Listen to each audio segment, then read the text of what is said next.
makasama natin si Attorney Domingo Igon Cayosa, isa po siyang constitutional law expert at dating Pangulo ng IBP. Magandang hapon, Attorney. Good afternoon, magandang hapon sa mga nakikinig sa inyong programa. Oo. Ay, siguro kung may 5 oras yan, talaga pong tumutok kayo kanina. Ito pong naging desisyon, itong ang pagbasura, pag-dismiss doon sa sufficiency in substance o insufficient in substance lumalabas sa paningin ng House Committee on Justice. Ano pong masasabi nyo dito? Sa mga pinunto kanina, no, sa mahabang diskusyon at debate. Attorney. Maayos naman yung proseso at nabigyan naman ang lahat ng panig ng pagkakataon na magsalita at kumbinsihin ang bawat miyembro ng committee na bumoto one way or the other. At maayos naman yung bilangan at very convincing naman yung margin, kumbaga, nung mga majority vote at saka nung minority vote. So, maganda na dumaan sa maayos na proseso at yung impeachment ngayon hindi masyadong nadidelay o nadidribble. May isa doon na naging punto kanina ni Representativa Laila de Lima, no, ng ML Party List. Sinasabing yung ginamit kasi nila yung unfitness per se, o kawalan ng kakayahan na mamuno, pero hindi siya kasama sa legal basis po, no, sa impeachment articles. Kaya isa rin ito sa sinasabi na insufficient in substance. Tama po ba yun, sir? Tama naman, sapagkat malinaw ho sa ating konstitusyon, there are only 6 impeachable offenses. So hindi naman lahat ng kahinaan, kapabayaan, o kaya even krimen o pagkakasala o pagkukulang ay maaring rason for impeachment. Kasi alalahanin natin, ang impeachment ay napakahalaga at seryosong accountability mechanism, and at the same time, matataas na opisyal ng gobyerno yung nasasangkot dito. So hindi naman basta-basta kung ano-ano lang at tatanggalin o kaya maaantala yung kanyang paninilbihan. And that's why very specific ng ating konstitusyon at seryosong usapan ito. Yung kaya nga sabi natin noon, hindi naman pwede na i-trivialize ito at mag-file na lang kung ano-ano para lang magkaroon ng impeachment complete. Yung, yes, sige. Sige, go. Ano po ba yung... Sige, go. Ikaw na, mamaya na ako. Yung, kasi ginagamit po yun, no, yung kay Zaldico na kanyang video. Kumbaga ay sinasangkot ang Pangulo dito nga sa anomaly sa flood control projects. Pero, pwede ba yun na parang ang sinasabi ay hindi pa siya substantiated, hindi pa siya parang hindi under oath? Kasi marami sa mga hinihingi po na kumbaga pagpapatunay ay parang to follow na lang. Diba? At ang binabanggit din, Attorney Cayosa, ng mga kongresista na kung gagamitin ito dahil nga lahat ng ebidensya o lahat ng magiging articles ay ito yung ipipresenta namin ng mga kongresista bilang prosecutors sa Senado kung tatayo nga yung kaso. Kung ang gagamitin itong video ni Zaldico na wala rin naman siya dito at hindi siya humaharap, parang mahina yung kaso at kinakailangan pa nga ng dating kongresista na si Zaldico na humarap. Kaya nga. Well, hindi lamang yun. Kahit nga kung pakinggan natin yung pinagsasabi niya sa alleged video recording, wala naman kasing specifics. Walang direktang pag-uugnay sa Pangulo dito sa malawakang graft and corruption. Para bang pinapalabas lang na nagpabaya siya, pinabayaan niya, alam niya, pero wala naman yung direktang siya mismo ay tumatanggap ng mga komisyon at mga kickback.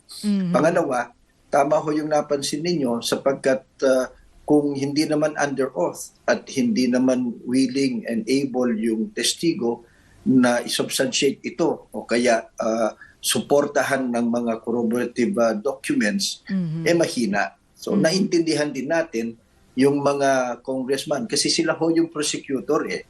Kagaya din ho yan ng fiscal sa criminal cases. Kinakailangan din solido yung kanilang mga ebidensya, yung substance ng kanilang criminal complaint para hindi masayang yung oras ng korte kung sakaling maghahabla. Ganito rin ito na tungkulin at kapangyarihan ng mga congressman na suriin ng mabuti na kung kaya ba nilang panindigan o kaya suportahan itong mga complaint at mayroon bang tsansa na mananalo o makukonvict sa Senado. So ganun lang ho kasimple yun. At sa tingin nila, at least ng nakakarami sa committee, ay kulang nga ng substance. At ang problema, attorney, nakikita nyo ba yung kumbaga sinasabi na rin na parang walang personal knowledge doon sa mga binibintang. Particular na lang yung unang reklamo kay De Jesus, kay Attorney De Jesus, yung sa paggamit ng illegal na droga. Tapos sinasabi pa rin yun ba, isinukuraw ng Pangulo sa ICC, sa kidnapping naman to, si dating Pangulong Rodrigo Duterte. Kumbaga ang sinasabi, Attorney Cayosa, parang ito'y galing lang sa news clippings o kaya doon sa mga napanood lang mula sa ibang tao at hindi personal doon sa nagapaparatang. Hearsay, parang ganon. Opo, mahirap po kasi yung ganun na gumamit ka ng secondary sources. Unless yung mga nagsalita na nauna na publicly, susuportahan ka ng affidavit. Kasi madali lang yung magsalita sa entablado o kaya sa media But that is not under oath. Kung minsan part of the political posturing lang yan So maganda rin na nasuri ito ng mga mambabatas at ito naman ay gagawa naman sila ng report at malalaman naman ng mga complainant at ng taong bayan yung madetalyeng rason kung bakit sa tingin nila insufficient in substance. Sa future, no, Attorney Cayosa, malay natin, may mga kasunod na nga yung kay Vice President Sara Duterte. Ano po yung parang tawag doon? Lessons learned dito sa impeachment complaint na talagang parang unang beses na nagkasabay. Nagkasabay ang impeachment complaint laban sa Pangulo at pangalawang Pangulo. At talakayin na rin natin na partner at Attorney Cayosa, ano ba yung pagkakaiba doon sa naunang impeachment complaint laban kay VP Sara Duterte at yung proseso naman na inihain na impeachment complaint at later on ibinasura nga dahil nga walang substance dito sa impeachment complaint laban sa Pangulo. Pero Attorney Cayosa, babalikan po namin kayo dahil po magbe-break lang po kami sandali. I think kasama na natin ulit si Attorney Cayosa. Magandang hapon po ulit. Attorney Cayosa. Mukhang may problema sa kanyang sa ating komunikasyon. Oo nga. May technical difficulty. Yan lagi sinasabi. Attorney Cayosa, magandang hapon po. Good afternoon. Ayan. Go ahead, partner. Yun nga, yung ating tanong po kanina nung iniwan namin kayo pansamantala.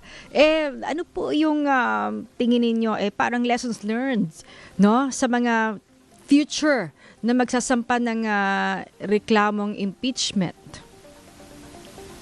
Una, of course, galingan nila yung kanilang mga aligasyon. Sapagkat hindi naman ito biro-biro, we cannot trivialize it at wag lang umasa sa politikahan o propaganda. So that's number one. Pangalawa, sa ating mga congressman at mga senador, ayusin nila yung proseso nila at aksyonan sa lalong madaling panahon. Baka na naman ito hahantong na naman sa Supreme Court at lalong madidelay. Sapagkat ang impeachment naman talaga sa ating konstitusyon, trabaho yan ng mga mambabatas, mga elected representatives natin, at sana wala nang puwang para makialam pa ang Supreme Court. So, galingan nila, ayusin nila yung kanilang proseso at wag na patumpik-tumpik o kaya pa dribble-dribble. Kasi talagang mas maguguluhan ang taong bayan ang proseso at mas mapapatagal itong mga controversial na mga issues na ganito. At ano naman po yung naging pagkakaiba? Kasi po yung kay VP Sara Duterte na unang impeachment na later on nga idineklarang unconstitutional ng Korte Suprema, ay iba po yung naging ruta. Dito naman po sa naging ruta ng impeachment complaint laban kay PBBM. So ano po yung pangunahing pagkakaiba nitong dalawang impeachment complaint na ito? Well, ang pagkakaiba lang yan dito sa kay President Marcos, ang ginamit nila yung express lane, yung pangalawang yung regular lane, kumbaga yung unang mode, yung bang may magko-complaint, may mag-endorse na isang at least isang congressman, tapos isasubmit ng speaker sa Committee on Justice at titignan nga nila yung sufficiency in form of and substance, at kung merong sufficiency, pasasagutin yung nasasakdal. At magdedesisyon sila kung anong i-recommend nila sa plenaryo. Itutuloy ba? May sapat ba na basehan o wala? And then pagbobotohan ng plenaryo. Kasi ultimately, yung plenaryo naman nagde-decide niyan. Yung kay VP Sara naman, ang nangyari doon, ginamit naman yung express lane na which is a valid and clear constitutional process. Dahil siguro overwhelming ang suporta at nakita naman nila kasi dumaan na kasi yung mga issue na yan sa mga Quadcom di ba? Hindi na rin lingid sa kanila yung mga basehan. Tingin nila yung at least 1/3, doon nga kay Vice President Sara, more than 2/3 pa yung bumoto na talagang kumbinsido sila na may substance at matindi ang ebidensya laban sa kanya. Kaya hindi na dumaan sa Committee on Justice at diretso na sa plenaryo. So yun ang nangyari ho. Kaya ho express lane na ang nangyari. Kaya dumaretso kaagad sa Senado kasi yun naman ang utos ng konstitusyon. If there is a 1/3 vote kaagad ng plenaryo, isasubmit na yan, yung complaint becomes the articles of impeachment at isasubmit yan sa Senado at yung Senado dapat agad-agad na didinggin. Pasasagutin yung nasasakdal, maging prosecutor, mga congressman at araw-araw bubunuin nila yan hanggat makapagdesisyon sila. Ang nangyari kasi sa Senado, na-dribble-dribble at tumakbo tuloy ang nasasakdal sa Supreme Court at yun na nga ang naging controversial na desisyon. Alright.